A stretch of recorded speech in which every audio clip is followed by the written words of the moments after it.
All right, let's talk about that feeling, that fear, right? When you're in a new culture and you just feel like you're about to make a huge mistake. Well, what if I told you there's a better way than just trying to memorize a giant list of rules? We're going to look at one single powerful mindset shift that honestly changes the whole game. You know exactly what I'm talking about, right? It's that little knot in your stomach when you walk into a new place. Could be someone's home, a new office, a restaurant, and you just don't know the rules. You're trying so hard to be respectful, but there's always that worry in the back of your mind that you're going to slip up and offend someone. So, what's the usual advice you find online? It's basically memorize this giant, overwhelming rulebook. A huge list of do's and don'ts. But here's the problem with that: it treats an entire culture like it's this one single thing that never changes. And not only is that super stressful, it's just completely ineffective. It doesn't work. Okay, so let's ditch that old way entirely. The real key here, the big aha moment, is shifting our whole perspective. Instead of trying to become a walking encyclopedia of culture, we're going to learn how to read a threshold. And that simple change, it takes us away from just memorizing stuff and moves us into being active, smart observers. All right, section 1. So what in the world does it mean to read a threshold? Let's get right into it. A threshold really is just a doorway, an entrance, any point where you're moving from one social space to another. Think about it. You walk from the street into a shop, or you go from the waiting room into the doctor's office. Every single time you cross a line like that, you're stepping into a new little world where the rules and expectations could be subtly different or, you know, dramatically different. And that right there is the new goal. It's not about knowing every single rule for every possible situation. I mean, that's impossible, right? The real skill is becoming a great observer. It's all about being present, being aware, and actively looking for clues every time you cross one of those thresholds. Okay, let's move on. Let's actually put this whole idea to the test. We're going to use a super concrete example: walking into a Korean clinic. This is where this kind of abstract concept becomes a really, really practical tool you can use.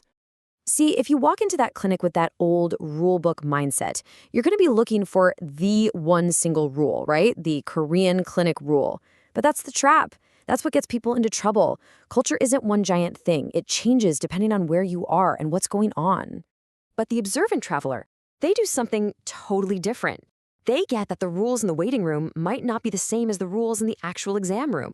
And those rules might be different from what's expected in, say, the physical therapy area. So they're looking for specific cues in each individual space. So how do you actually do it? It's really just a simple 4-step process. First, just pause when you get to the entrance. Don't just barge in. Second, watch what everyone else is doing. Are they taking their shoes off? Are they talking really quietly? Third, look around for visual signs. Maybe there are slippers lined up by the door or a sign on the wall. And finally, number 4, just follow their lead. It's that simple. Let the people who are already there be your guide. All right, our next section. This is a fantastic example of how a detail that seems so tiny, so insignificant, can actually carry huge social weight. And what are we talking about? We're talking about the humble sock. I absolutely love this quote from our source material. Just let this sink in for a second. In Korea, socks are not a footnote. Sometimes they are the entire bridge. Wow. I mean, that just perfectly captures how sometimes the smallest things are actually the main thing. So think about it. In a lot of places in Korea, someone's home, certain restaurants, even some offices, you're going to be taking your shoes off. And in that moment, what's on display? Your socks.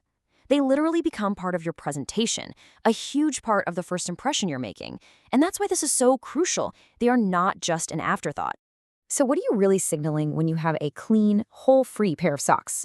Well, first, you're showing respect for the person and the place you're visiting. Second, you're showing that you were prepared, that you thought ahead about this cultural norm. And third, it shows you care about social harmony, that you want to fit in smoothly without causing any awkwardness. It's such a small act, but man, it says a whole lot. Okay, let's bring it all home in this final section. We've talked about moving away from memorizing rules and instead learning to observe thresholds and pay attention to those little details that really, truly matter. This is your new mindset. So let's boil this all down into your new toolkit, okay? 3 key things. Number 1, always, always observe the transitions when you move from one space to another. Number 2, look for the local, specific cues in that new environment. And number 3, Never, ever underestimate the power of the so-called footnotes, those tiny details, like socks, that could actually be the whole story. And honestly, this might be the most important takeaway of all.